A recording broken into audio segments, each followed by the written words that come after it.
Hi, my name is Zachary Harper, and for this project we'll be discussing non-monotonic perspective on sentiment analysis.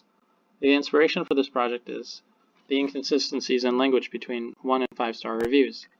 For example, there may be a lot of positive words and concepts in 1-star reviews and negative in 5-star reviews. These concepts may be important to producers and moviegoers who are looking for a good movie or trying to find out what qualities of bad movies are redeeming and vice versa, what qualities of good movies could be better.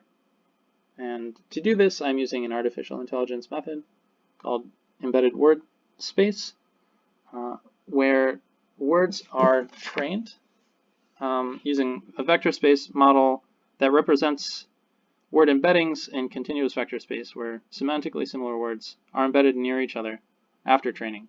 Initially, the embedded space starts out completely randomized and using skipgram and maximum likelihood principle, which predicts the next word based on a known history.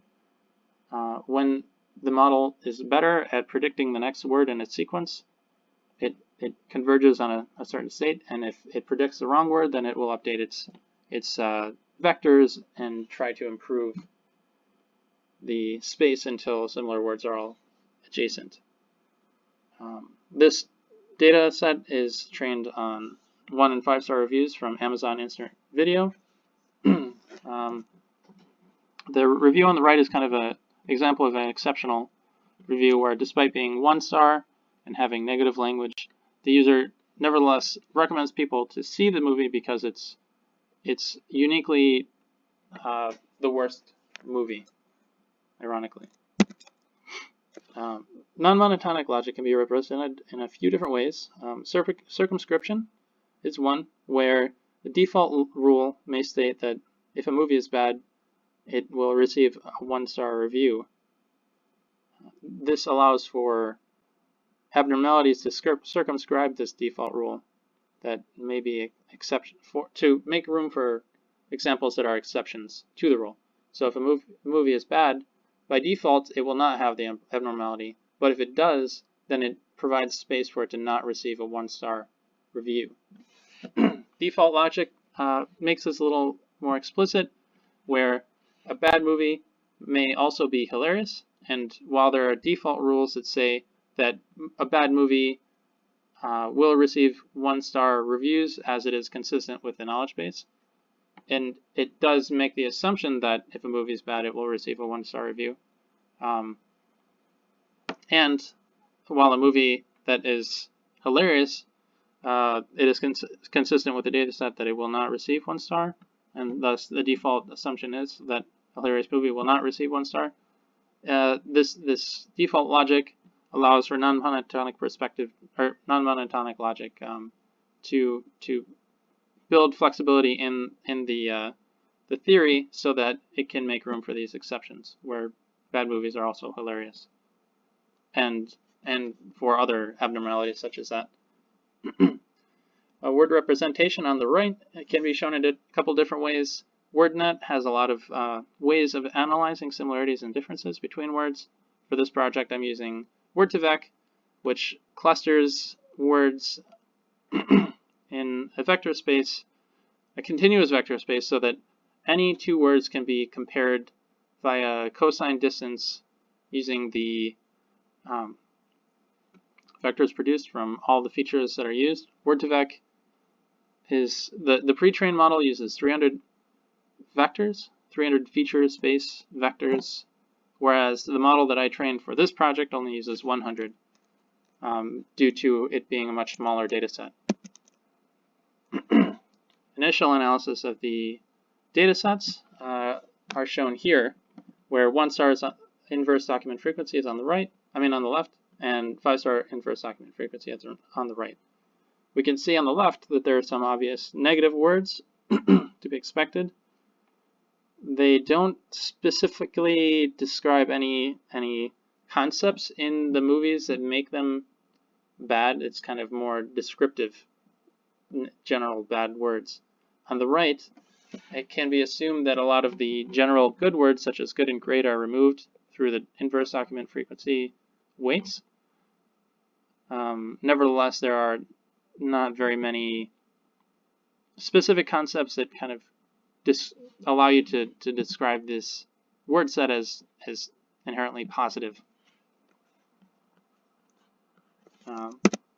So the processing that I did was I created embedded word space for both 1-star reviews and 5-star reviews and documented embedded word space. So each sentence is given a vector rather than each word. For 1-star reviews, I would take a 5-star line and calculate the vector for that sentence, and then calculate the 1-star review that is most similar to that 5-star review, and then I would create a document from that. So I would go through every 5-star review, look for the most similar 1-star review, add that to the document until I have a new document to work with.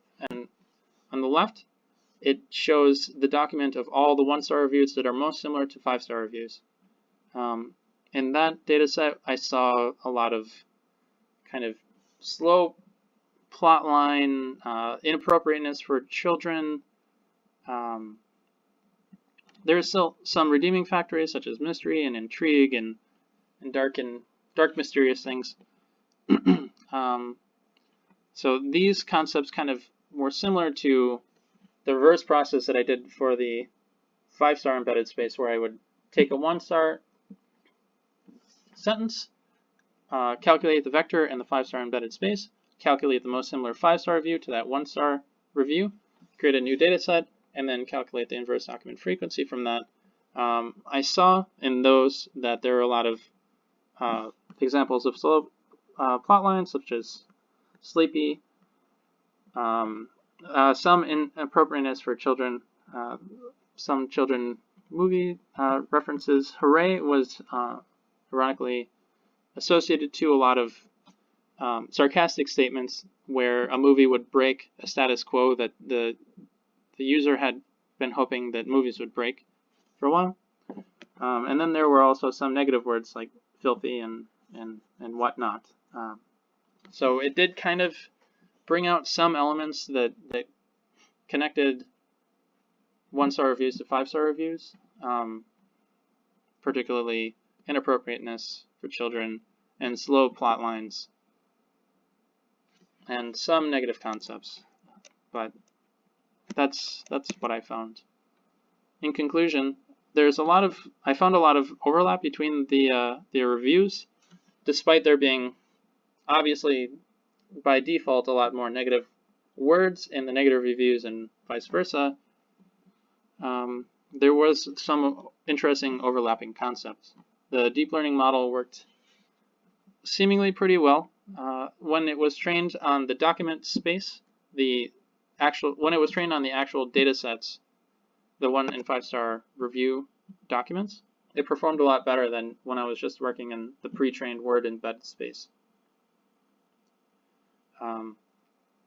So there's definitely more that can be done with this concept.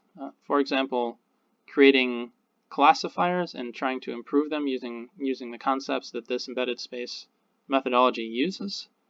And just by digging deeper into the concepts that these methodologies had brought up, it brings more possibility of putting these to practical use in helping users find good movies and producers make better movies.